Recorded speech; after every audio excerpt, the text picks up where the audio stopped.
It's April 11th here in Seoul, and I'm Kim Dami. We begin with these stories making the headlines at this hour, with Washington reaffirming its commitment to security and commitment to South Korea, calling it ironclad. On the front, the U.S. State Department says that Washington is in talks with its allies to reassure them of the U.S. defense commitments in response to the leaking of classified Pentagon documents that suggest the U.S. may have been snooping on South Korea's top office. The World Bank has revised its global economic outlook from 1.7% to 2%, pointing out China's lifting of COVID lockdowns and better than expected performances of advanced economies. And here in the country, the Bank of Korea is likely to opt for another rate freeze at the current 3.5%, with signs that inflation is being tamed.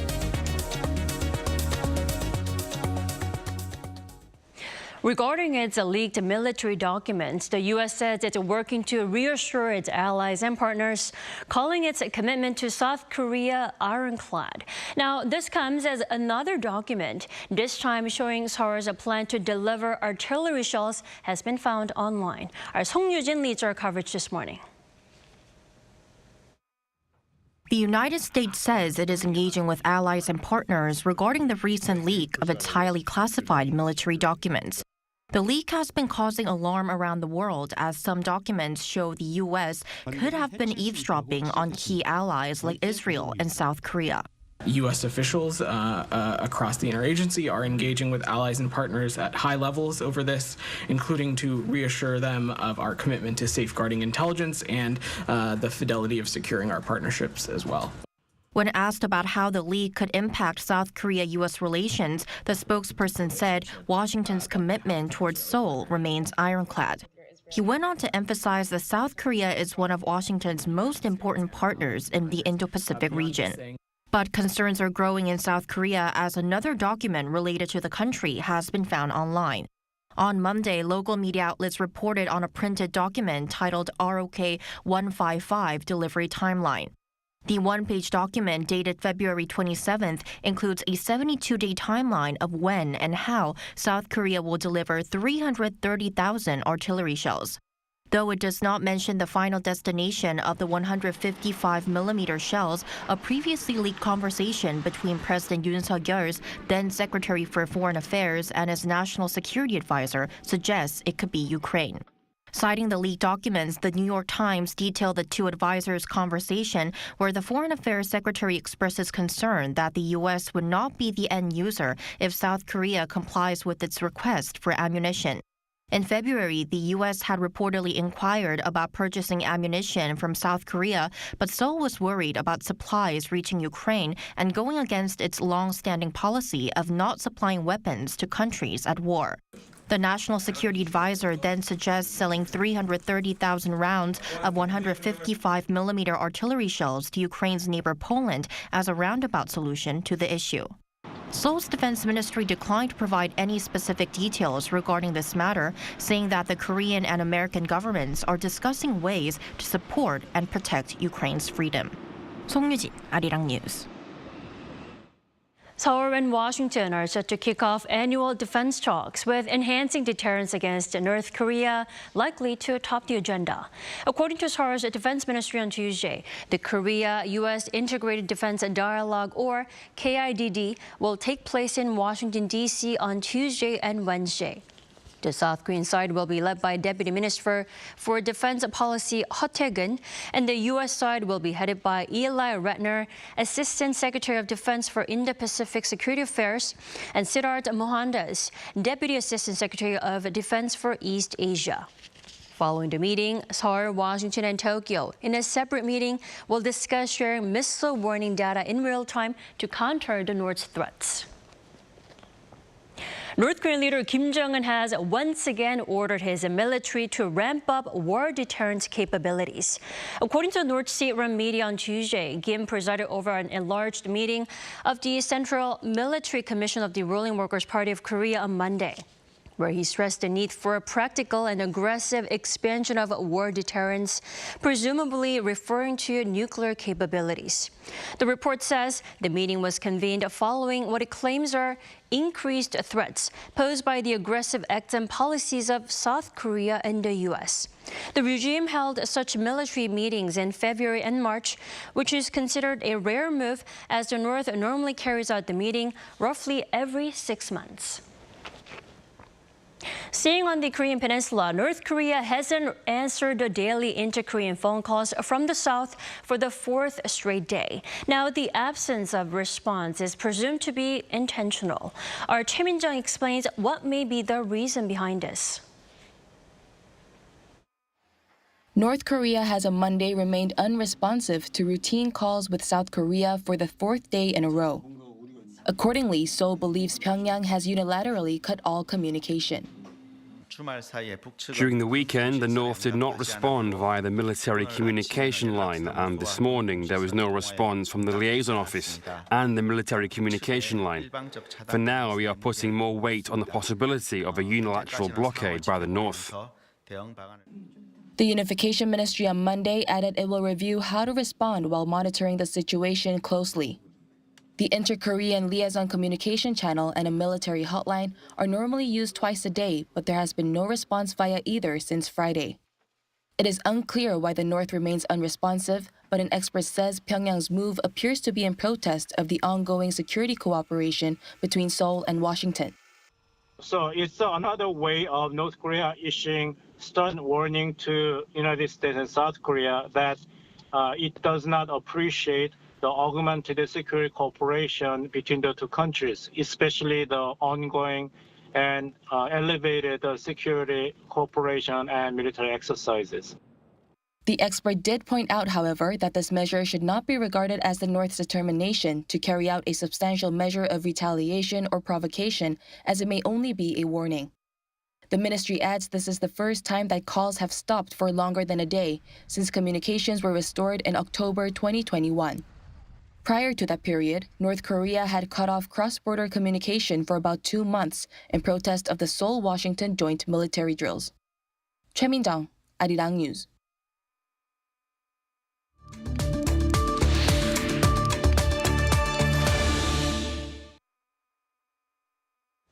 According to the latest report from the IAEA, Japan's Fukushima water monitoring is reliable to a large extent, but we do have some worrisome unresolved matters. Now, how safe is it to release the contaminated water, and how has Japan prepared for this? For more, we're joined by Professor Seok-yeol from Seoul National University. Welcome to the program.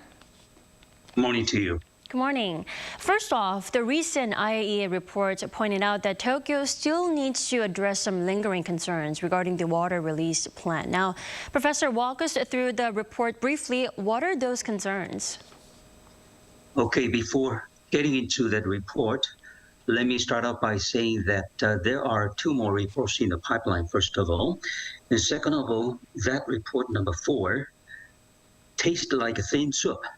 There were no real chunks of meat, but at least several bullet items caught my eyes. First of all, the calculation was the so-called source term is relating to what kind of materials, radioactive materials are in there, but they forgot to mention the extended calculation during the later part of the accident. They just stopped at the moment of accident. That's one thing. The other thing has to do with the ALPS processing system. The agency simply assumed that everything is all right. Looks like ALPS has 2 components. One is precipitator. The other is adsorber, ADSORB, absorption and adherence. And they sort of assumed that everything is okay. And they concluded that the list is very much comprehensive as well as realistic. I don't buy that idea. And third of all, there was a mention of environmental assessment, radiological environmental impact assessment. And the area APCO looked at was pretty much restricted, just 270 kilometers east-west and 470 kilometers south. It's just too restricted. It has to be as wide as at least 8,000 kilometers from Tokyo to San Francisco, or 10,000 kilometers from Tokyo to LA. So, but that the agents didn't mention this either. So in that regard, again, the report tastes like a thin soap. Right. The area itself is very restricted. Now, it looks like it'll be almost inevitable for Japan. Well, not inevitable, but it looks like Japan will push ahead with the releasing of the water this spring.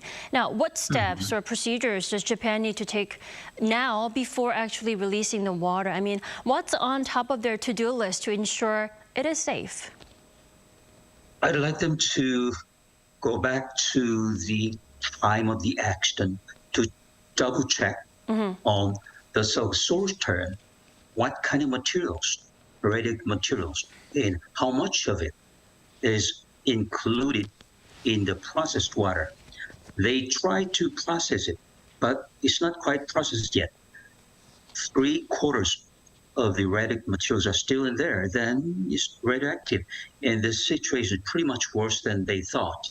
So they have to go back to the drawing board and do their homework again. But I don't think they're going to do that. And also, this IAEA report is just an advisory report. It's got no executive power. It's really the Nuclear Regulatory Authority situated in Tokyo, Japan. They are the ones to let it go. And they already gave TEPCO, or Tokyo Electric, the green light many times. So they're going to go with this plan, regardless of the result or final verdict of the final version of the report. Now, Professor, International Atomic Agency. Right. Going back to last week, South Korean President Yoon Suk-yeol has stressed no seafood linked to Fukushima will be allowed into the country. Now, how possible is this plan? Can we really prevent that seafood from flowing into here in the country? Actually, I have no idea what he was talking about. Maybe it's just lip service, or maybe he's a genius. Because once the genie actually is out of the bottle, there's no way to get her back in. So once the discharge or dumping is started, then there's no way that we can stay away from the pollution coming from either the current or the fishery or basically the oyster farm, game farm, and salt farm. So there's no way around. I'm not quite sure what he was really alluding to. Right. All right, Professor Seo, thank you so much for joining us and your insight this morning. My pleasure.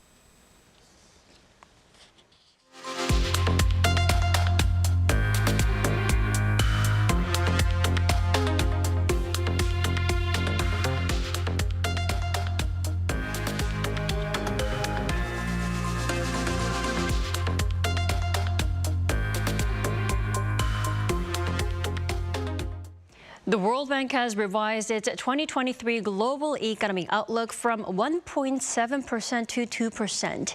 Reasons behind the improvement include an improved forecast for China's recovery from COVID-19 lockdowns. But the chiefs of the World Bank and the IMF warn geopolitical tensions will put a heavy burden on the economy and trade. Our Lee Seung-ja has more. With the World Bank's and International Monetary Fund's spring meetings kicking off on Monday, World Bank Group President David Malpass says the global lender has revised its 2023 global growth outlook slightly upwards. Speaking at a media briefing on the same day, Malpass says the World Bank revised its 2023 growth forecast from the previous 1.7% to 2%, mainly due to an improved outlook for China's recovery from COVID-19 lockdowns. The World Bank chief also noted that advanced economies like the U.S. and those in Europe are faring a bit better than the World Bank anticipated in their January Global Economic Prospects report. However, Malpass also warned that volatility in the banking sector and higher oil prices could yet again put downward pressure on growth prospects in the second half of 2023. He also noted that a slowdown from stronger 2022 global economic growth will increase debt distress for developing countries. During the session with Malpass and IMF Managing Director Kristalina Georgieva, the two chiefs pointed out that geopolitical conflicts, like the situation in Ukraine, are putting a heavy burden on the economy and trade. Georgieva went as far as to say that the division caused by geopolitical conflicts is one of the biggest challenges the world economy needs to solve. Malpass, on the other hand, raised concerns over developing countries which have experienced capital outflows due to interest rate hikes. He also added that developing countries are suffering greatly from debt burdens, climate change, rising food prices, and slowing growth. Global economic issues will continue to be discussed during the 2023 spring meetings of the World Bank Group and the International Monetary Fund, which takes place from April 10th to the 16th in Washington, D.C. Lee Seung-jae, Arirang News.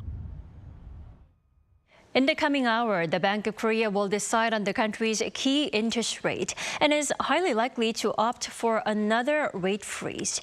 Economists and financial experts widely believe the central bank is likely to freeze a rate at the current 3.5%, taking into consideration inflation, which has fallen into the low 4% range, as well as the economic downturn. If the key rate remains as it is, it will be the second straight month that the central bank has frozen the rate. It also means the gap between the BOK and the U.S. Fed will remain at 1.5%, the largest interest rate reversal since October 2000. Now, South Korea will pour over $10 billion into key sectors, including chips and secondary batteries, for the next 7 years. The ambitious plan is to bridge the technological gap between rivals while maximizing production. Our Moon Hae-ryun tells us more. South Korea's Ministry of Trade, Industry and Energy held a roundtable on Monday with chief technology officers from 9 South Korean firms, including Samsung Display, Hyundai Motor and POSCO, to discuss investment plans for the year ahead. The government announced that it will be spending 70% of its annual budget for research and development across 40 different projects in 11 key investment areas. Those being semiconductors, displays, secondary batteries, future mobility, core materials, advanced manufacturing, robots, aerospace and defense, advanced bio, next-generation nuclear power, and new energy industries. The ministry explained that the public and private sectors will be working together to establish clear goals and investment directions for each sector and focus their investment on selected strategic projects. In the past, the government faced criticism for its unclear approach to investments in research and development, but through collaboration with the private sector, it hopes that it will be able to invest wisely. Furthermore, a project manager group will be formed to manage the process of technological development, commercialization, and talent development. With the slump in the semiconductor industry amid falling semiconductor prices and the economic slowdown affecting exports, the government plans to invest in 4 semiconductor projects to revitalize the industry. These include developing semiconductors for mobility, energy, and home appliances, as well as pursuing semiconductor technology development projects for autonomous vehicles. As of Monday, the government has identified 34 projects to invest in. This will later be expanded to 40 projects after further consultation with experts. Moon Hae-ryun, Arirang News.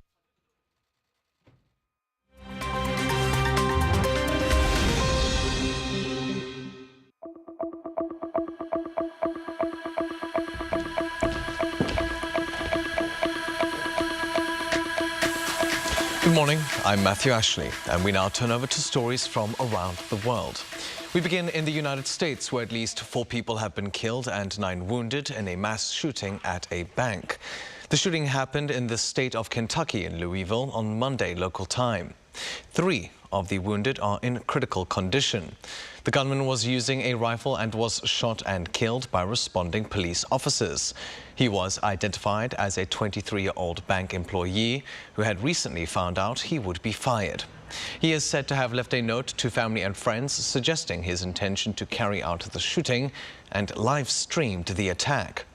Kentucky passed a law in March prohibiting its state and local authorities from enforcing any federal restrictions related to firearms. Turning over to the war in Ukraine, Kyiv and Moscow have exchanged over 200 troops in the latest prisoner swap. According to both countries, the swap took place on Monday local time, but it's not known how it was carried out. It saw 100 Ukrainian and 106 Russian soldiers returned home. Officials from both sides say that their soldiers are in bad shape and are being treated for injuries and receiving rehabilitation. Ukrainian officials allege that some of their troops were also tortured, while Russian officials say their servicemen were in mortal danger in Ukrainian captivity. Meanwhile, in France, 5 bodies have been pulled from the rubble of a collapsed building in the city of Marseille amid ongoing search and rescue efforts. 3 people are still missing.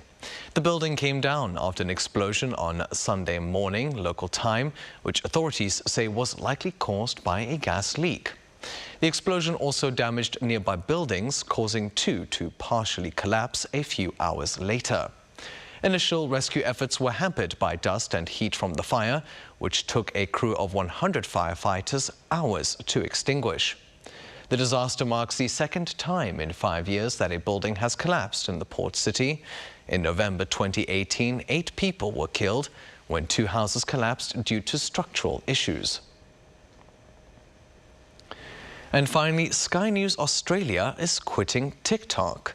The news outlet reported Monday that it would stop publishing videos on its account, leaving behind its 65,000 followers. It cited security concerns as the main reason, alleging that the platform takes data from its users. It comes after TikTok's parent company, ByteDance, fired 4 employees in December 2022 for accessing the personal data of 2 journalists working for the Financial Times and BuzzFeed. TikTok has already been banned from official devices used by employees of several governments and organizations over allegations that the app is controlled by Beijing. But TikTok maintains that the Chinese government has no control over the app.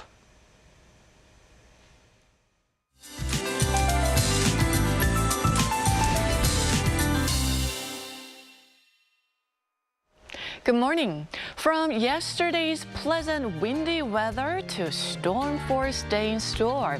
It looks to be quite windy with a wind advisory already being issued in the east and west coast regions as well as the capital area. Now, mountainous regions in Gangwon province will have typhoon-force winds of 110 kilometers an hour. So it could be difficult to stand without holding on to something, and even cars will not be able to drive at normal speed. So please, let's all be careful today and take it easy. Along with violent winds, rain is in the forecast. Central regions will see light rain spreading to the rest of the country by the afternoon. And try not to get wet by today's rain. It's very likely that the rain will be mixed with yellow dust today. A strong umbrella is a must, or have your raincoat ready to avoid that dusty rain. Now, morning temperatures are 5 to 9 degrees higher than the same time yesterday. Highs will be slightly lower in central regions, but will go up as high as Monday in southern parts of the country. That's Korea for you, and here's a look at the international weather conditions.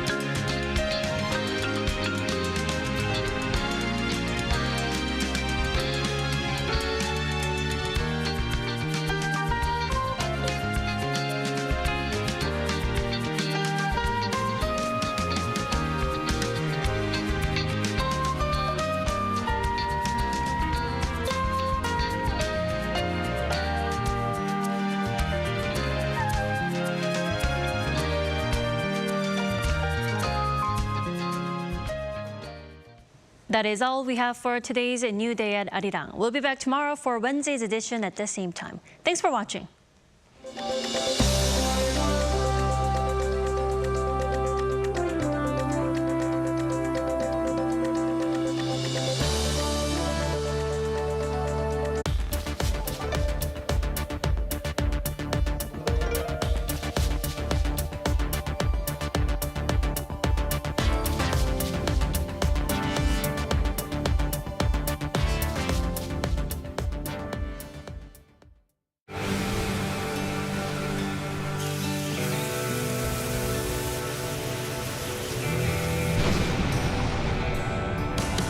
Busan, Korea is already reaching the entire world, like ocean waves that travel far and wide.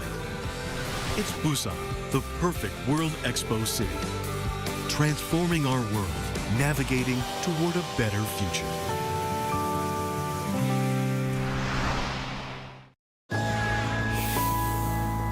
Ireland, like Korea, is a very outward-facing country. Our peoples are curious about the world. Like Irish people, it matters to Koreans that your story is told well, that people understand your values, your culture, your perspectives. Arirang plays a really important role in telling Korea's story to the world and to promoting the Korean brand. This fosters closer friendships between Korea and other countries and enables better cooperation. Resonating with the world, Arirang.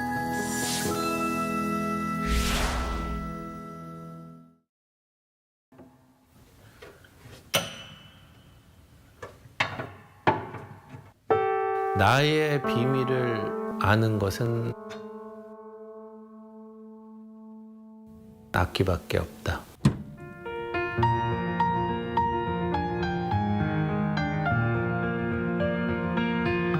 저는 대한민국의 피아니스트 김대진입니다.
Lotte takes a new leap beyond its boundaries.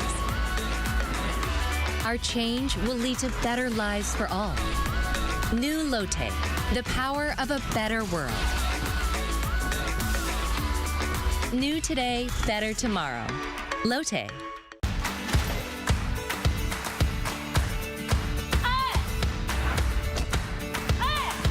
한번 2분.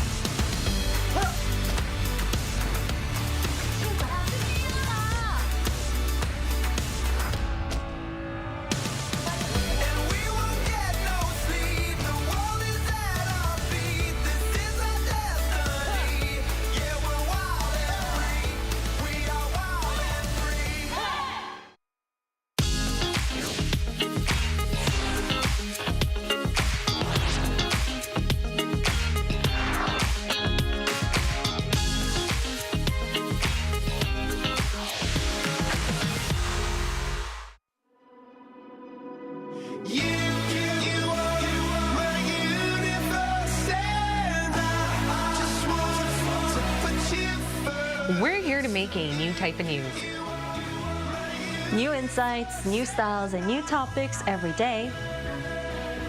We are News Generation. Making news just for you. It's April 11th here in Seoul. I'm Shin-Yoon, and this is News Generation, where we make the news at Arirang's very own open studio. Every morning, we'll discuss the top issues and latest current affairs affecting people in their 20s and 30s. Joining me in the studio is Choi Ji-hee. Good morning, Yoon. Good morning. And Park Ki-hoon. Good morning, Yoon. Good morning. And both are here to speak on behalf of people in their 20s and 30s. But we're going to start with our news feed, a news feed which covers different hashtags and news items that have been trending on social media over the past 24 hours.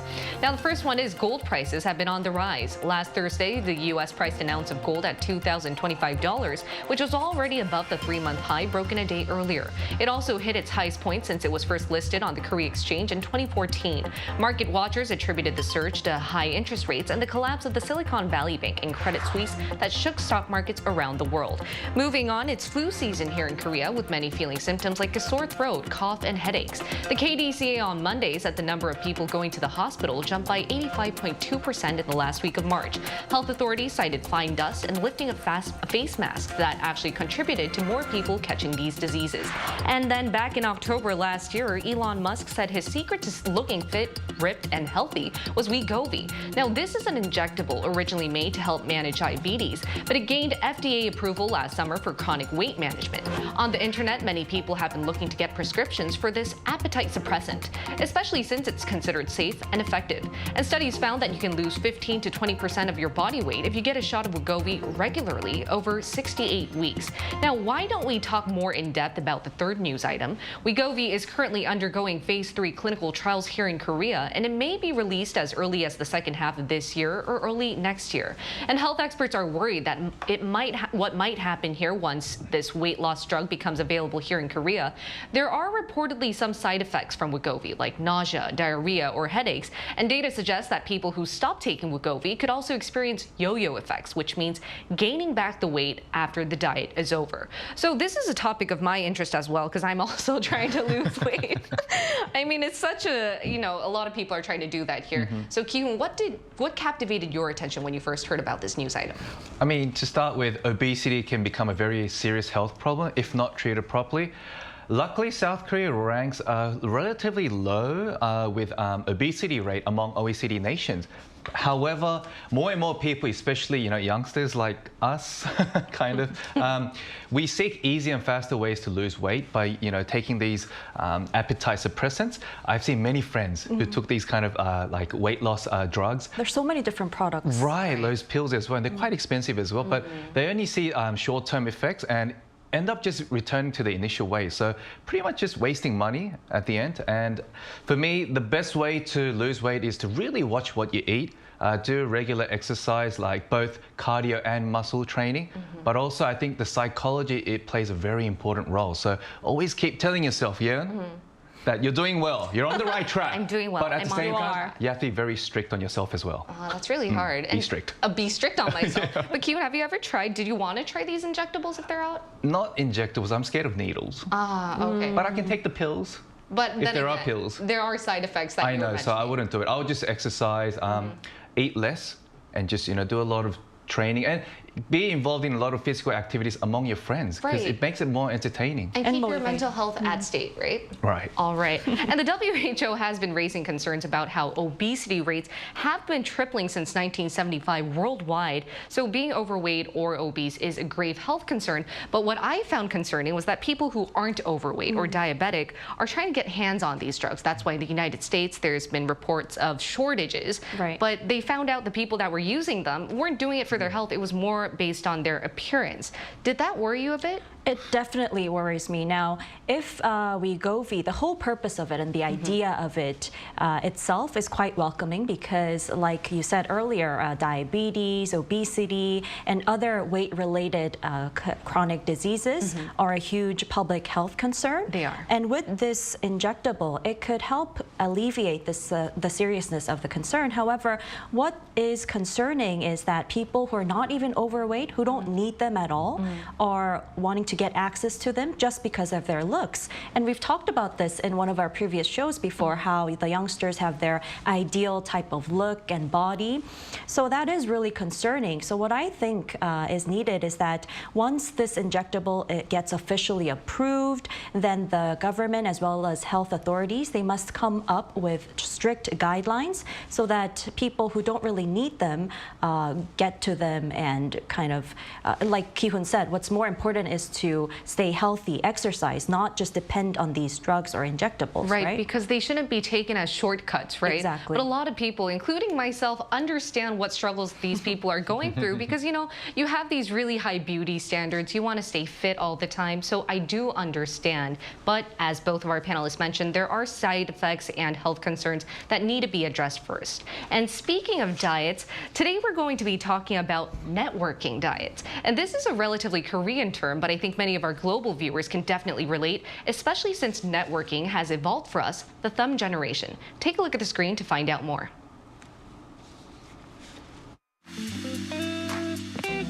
Heavy social media usage has affected how young people build networks and interact with people. Platforms have caught on and added different functions where we can differentiate or distinguish who we consider as close friends or what type of approach we'd like to take, whether that be intimate and personal or professional and for business settings. Today, NewsGen aims to answer 3 questions. 1. Which social media apps do the younger gen use to network with people? 2. With many people easily networking online, some go on what's called a networking diet. What is that and how is it done? 3. What's the most efficient way to network? Building networks and socializing, both are very important if you want to move up the social ladder and build your presence in the job market. And the new generation is very well aware of that. That's why many use the most convenient tool ready at hand, which is social media. So let's start our discussion by asking our panelists if they have, tried social networking using social media, starting with Ki-hoon. Yeah, definitely. Another job I do here in Arirang is as an interview coordinator, where I contact experts from overseas to request them for an online interview for our news program. And this involves reaching out to them, not just through emails, but through their social platforms and their accounts. And even though I haven't met any of them in person yet, some of them give me a really quick response, actually quicker than some of my real friends that exist here in Korea. So I think I've built, kind of a strong and personal and, of course, professional relationship with them. And also, on the other hand, there was another experience where I was on the receiving end. I was DM'd by an online English teaching platform, and they asked me to shoot these video tutorials, which paid me quite well. And that led on to other inquiries and helped me gain more work experience. So all I can say is that as we are the thumb generation, expanding our network through these kind of online social media is becoming more common and an efficient way to really communicate both on a social and professional and a business level. And also to promote yourself. Exactly. Show people what you're made of and what you can offer. Right. And what about you, Chi-hee? Have you ever tried this social media networking? Yes, I did. I'm actually quite the opposite of Ki-hoon. Really? Because I like to keep my network quite small. The pool of people I interact with, I like to keep it reasonably simple. And like Ki-hoon said, as the younger generation, they group up as digital natives. It's become a lot more easier and a lot more common to connect and communicate with many different new people online, right? However, I prefer focusing my energy and time on just the few number of people I really care for, because privacy is important, and the last thing I want to do is waste my time and energy on people that I really don't want to be be with. It's funny how you looked at Yeon when you said that. Don't waste your time. Don't. You are not saying that. Pulling your leg. Okay, so I mean, Ki-hoon, you said you used social media platforms and the different functions to get to know professional people, I mean, and to receive work as well, right? But I've actually used many of these functions. For example, the KakaoTalk, the Messenger app, multi-profile function, which is where you can keep different profiles for the different people that you have on your contact list. So I have one for the professional world. world. And I have different close friend list on Instagram, for example. So these are some ways that I go on a networking diet. It's like you have different personas for different settings, right? Yeah, because I don't want to be too private with those who are in the professional, personal. And I think that's why social media, there's like these functions like the close friends list on Instagram or the Kakao multi-profile function. These help you, manage your persona and express your ways to different people. But Ki-hoon, you like expanding your network for professional reasons as well. Chi-hee, you on the other hand, seem like you like going on a networking diet. And explain to us what this term means. Right. So as the phrase to go on a diet means to cut down on your fat, the expression networking diet basically means you're cutting down on the number of people within your networking pool.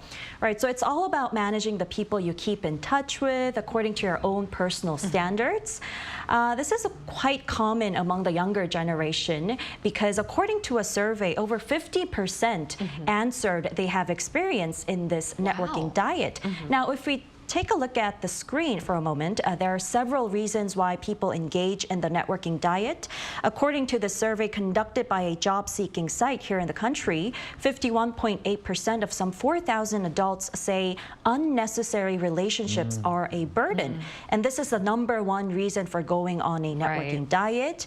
And other reasons on the list include to focus on important people with 43.3%, which was my reason as well, to cut down on wasted time and costs with 37.9%, also my reason, and to live a simple life with 31.8%, and last but not least, not to share too much personal information with unwanted people with 20.9%, and these were multiple answers as well. Right, and that has to do with privacy, a lingering concern among many social media users, right? Of course. And I also wanted to mention what the writer and futurist Alvin Toffler said. True interpersonal skills is really about cutting connections rather than building them. And as we've seen through the survey, I think many people commonly understand that meaningless relationships can really be a waste of time and energy. I am sounding a little harsh, but it's true. And you keep looking at you. I know, she keeps looking at me. She's not looking at me. Sending me a message. No, I'm not. Directed at you. No, don't mislead me. I understand where you're coming from. And Ki-hoon, what do you think? Do you think all these, you think that they're meaningful relationships? That's why Quite meaningful. You have such an active presence on social media. And a lot of millennials and Gen Z try to social network as well. So as a guy with a lot of networking on social media, give us some tips. Here's the rule of thumb. Use your thumb. There are many different ways to manage your friends online. So starting with, posting and updating your social media account could be a given, but also, pressing that like button and leaving nice positive comments on your friends' profiles shows that you're really interested in their online activities. And also, I see more youngsters using these social platforms as a means of texting as well. So they're doing two things at once. They're checking other people's profiles and at the same time chatting. So that's another way to do so. And I think through continuous networking, you can also come across mutual friends, which can further expand your connection. So all I can say is, the more the merrier. The more the merrier. All right, and let's now hear from an expert to find out what she does to expand her network online, especially as her expertise include internet studies.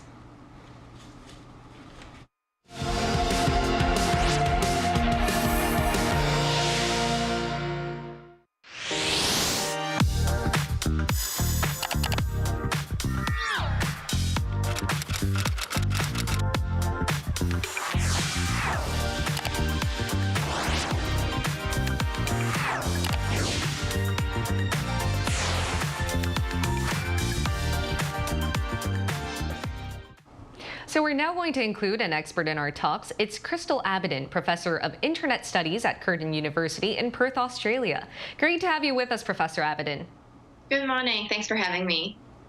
All right, so as a professor of internet studies, when did networking online become such a boom, and what type of social media apps are millennials and Gen Z using the most?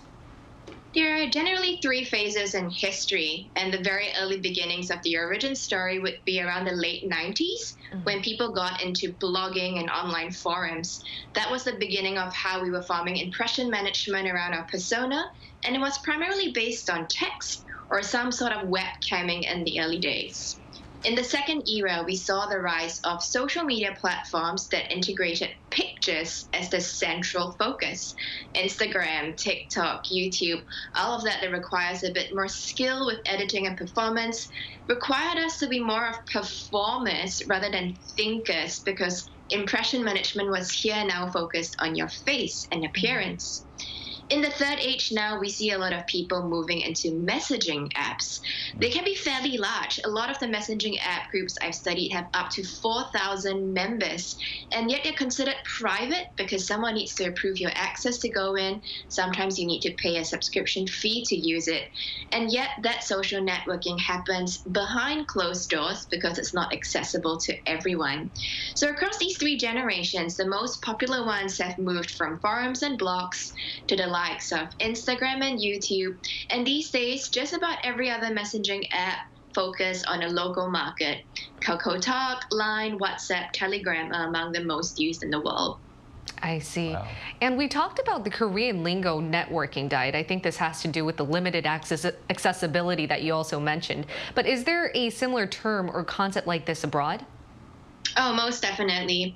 In research, we like to call this context collapse, or the prevention of the context collapse, where you might have one version of yourself for one audience, but you don't want somebody else to interfere in whatever persona management you're doing here. A few years ago, I interviewed a group of graduating high school students from a very prestigious international school. So they had spent about 16 years of their lives following their parents who were expats traveling around the world and were ready to go home to start college for the first time. And for them, having these compartments, this networking diet was super important, because for the first time they felt college recruiters were going to Google them and wanting to find out a bit more about them through their social media.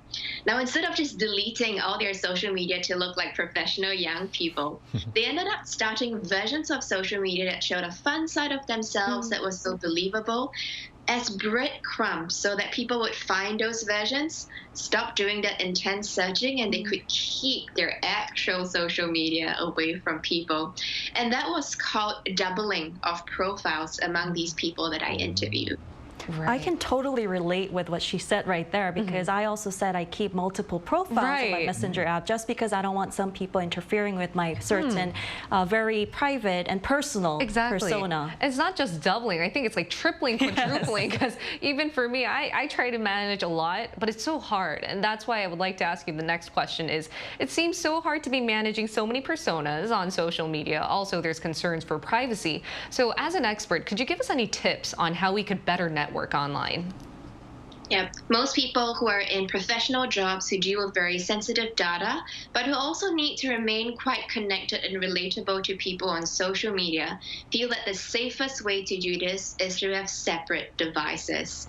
Literally a phone where you've got your social media logged in, maybe for a business that you're managing, one for your professional profile if you're a content creator and influencer, and one for personal use. Because there's been so many faux pas by people who manage PR for big companies, accidentally posting something on the wrong account, having to issue an apology, coming up with the story that it was the intern, and that's very dangerous. So multiple devices is the safest way to go from people I've interviewed.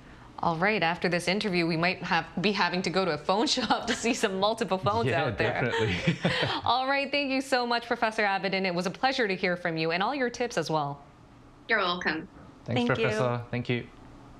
All right, so we heard from a professor of internet studies, and I found it very meaningful, and you know, so I got a lot of knowledge from that. What about you, Chihi? I did too. I was totally able to understand what she was saying about the personal management, and I totally agree. But I don't think I will have multiple devices because it's just too heavy to carry all of them around, and it's just so hard to manage all of them on different devices. Really. But I also could relate, because if you accidentally upload something for your personal account, and then it actually goes up to your professional account. We've seen so many celebrities do that in the past. Know. And some were really inappropriate as well. Exactly. So I understand where she was coming from with the multiple devices. What about you, Q? I agree with Professor when she said having multiple devices, because I mean, if you want to be a bit more professional, and like you said, if you upload something inappropriate, there's no going back, especially in this professional kind of setting. So I mean, being a bit more tedious with your social media platforms and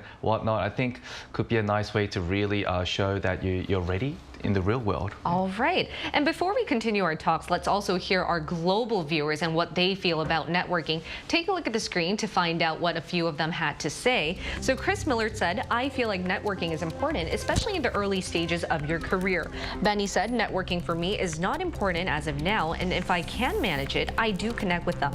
Merlin said, networking is good for business at times, but people obsess on social media way too much. And these are all great comments that our viewers had to share with us. And I think they could be a really good segue for us to continue on to our final thoughts. So I would like to ask you guys a final question before we wrap up. Any tips on how you guys would better network on social media, starting with you, Ki-hoon? Look, I think I mentioned all the good things of networking, and knowing more people can be very beneficial, but this can only have a positive impact only if you manage them appropriately, just like how our professor mentioned. And you have to know that not all people are going to treat you the same way you want them to treat you. And some of them just might disconnect and just not respond to you at all for whatever reason. So I think, let's not put too much importance, priority, time, and even emotion into these kind of online social networking, because there are so many better things outside the screen in the real world. So try to look at it from a professional standpoint rather than, for pure entertainment. All right. And what about you, Ji-hee? And just to add to what Ki-hoon said, I think you have to accept the fact that you can't be loved by everyone once you're socializing and networking online with a lot of people. And my final note would be, I totally agree with Ki-hoon that online networking can be draining, and real world connections as well as the quality of your relationships is what really matters. And because it's become so much easier to connect with others online through social media platforms, messenger apps, whatnot, people often mistakenly believe that networking is all about collecting contacts. I know. But it really isn't. It's really about planting relationships. So what really matters is you put in effort, time, and care into the relationships that you're forming with the important people in your life. And I think this way you can also value and appreciate the good people around you a lot more. You mentioned a really good point there, collecting contacts. That's why I think a lot of people compare themselves with other accounts as well. They compare the number of followers they might have, the content they upload. But I think the key here, if you are going to try this social networking, make sure not to compare yourself. Be happy with where you are, with what you're doing, because at the end of the day, you should, be close with the people that are most close to you. Give them the most time, because they're the ones that are going to be ending up with you with the most valuable and precious time that you have remaining. And we'll be here every day from 9:30 a.m. to 10 a.m. Korea time, bringing you topics that young people are talking about. Special thanks to Choi Ji-hee, thank you, and Park Ki-hoon. Thank you for having me. And thank you everyone for watching. We'll see you tomorrow. We are News Generation.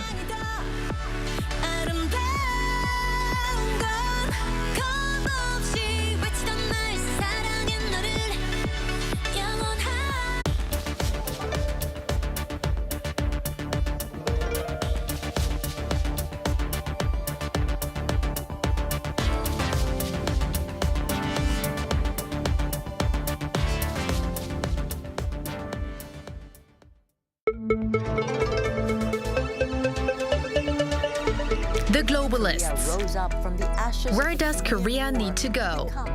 The Globalists reflect on the lives and experiences